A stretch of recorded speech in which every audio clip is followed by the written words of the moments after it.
হচ্ছে বিএনপির মন্ত্রিসভা। ভূমিধস বিজয়ের পর নতুন সরকার গঠনে প্রস্তুতি নিচ্ছে বিএনপি।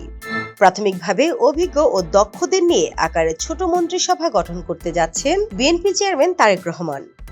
দলের দায়িত্ব নেয়ার পর ত্রয়োদশ জাতীয় সংসদ নির্বাচনে বাজিমাত করা তারেক রহমান মন্ত্রিসভায়ও বড় চমক নিয়ে আসছেন। নিরঙ্কুশ সংখ্যাগরিষ্ঠতা পেলেও প্রতিশ্রুতি অনুযায়ী দলের নেতাদের সঙ্গে ফ্যাসিবাদ বিরোধী আন্দোলনের শরিক দলের নেতাদেরও রাখা হচ্ছে মন্ত্রিসভায়। সম্ভাব্য মন্ত্রিসভাটি হচ্ছে ছোট আকারের, স্থান পেতে পারেন 20 থেকে 22 জন। দক্ষ এবং অভিজ্ঞদের নিয়ে সাজানো হবে প্রাথমিক মন্ত্রিসভা। এর মধ্যে 2 জন যুক্ত হতে পারেন টেকনোক্রেট কোটায়। অর্থ এবং পররাষ্ট্র এই 2 মন্ত্রণালয়ের দায়িত্বে আসতে পারেন নির্বাচিতদের বাইরে থেকে। দেশে বিদেশে অর্থনীতি ও আন্তর্জাতিক সম্পর্ক নিয়ে কাজ করা দক্ষদের এই মন্ত্রণালয়ের দায়িত্ব দেয়া হতে পারে বলে জানা গেছে। সরকার গঠনের পাশাপাশি প্রেসিডেন্ট নির্বাচনের বিষয়েও আলোচনা চলছে।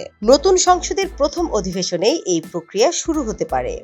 এই পদে আলোচনায় আছেন 2 প্রবীণ ও পরীক্ষিত নেতা, দলের মহাসচিব মির্জা ফখরুল ইসলাম আলমগীর ও স্থায়ী কমিটির সদস্য ডক্টর আব্দুল মঈন খান।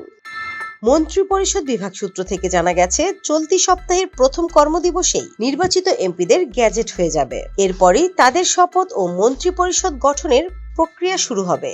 এমপিদের শপথ পড়ানোর বিষয়ে গতকাল বৈঠক হয়েছে, তবে সিদ্ধান্ত চূড়ান্ত হয়নি। মন্ত্রিসভা গঠনের বিষয়ে গতকাল বিএনপি স্থায়ী কমিটির সদস্য ও কক্সবাজার 1 আসন থেকে নবনির্বাচিত সংসদ সদস্য সালাউদ্দিন আহমেদ বলেন, কেমন মন্ত্রিসভা হতে যাচ্ছে তা দেখার জন্য দেশবাসীকে আর অল্প কিছু সময় অপেক্ষা করতে হবে। কেমন মন্ত্রিসভা দেখার জন্য একটু অপেক্ষা করতে হবে।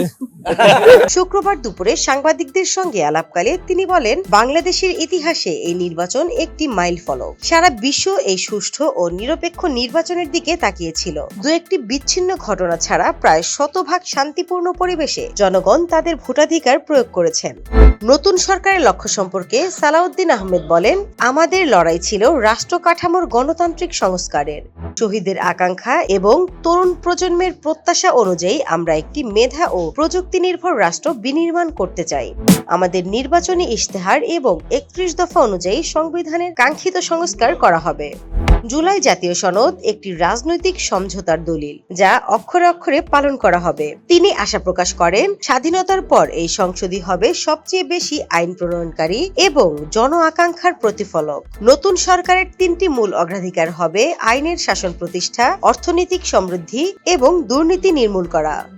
স্নিগ্ধা আখি, দৈনিক নতুন সময়, ঢাকা।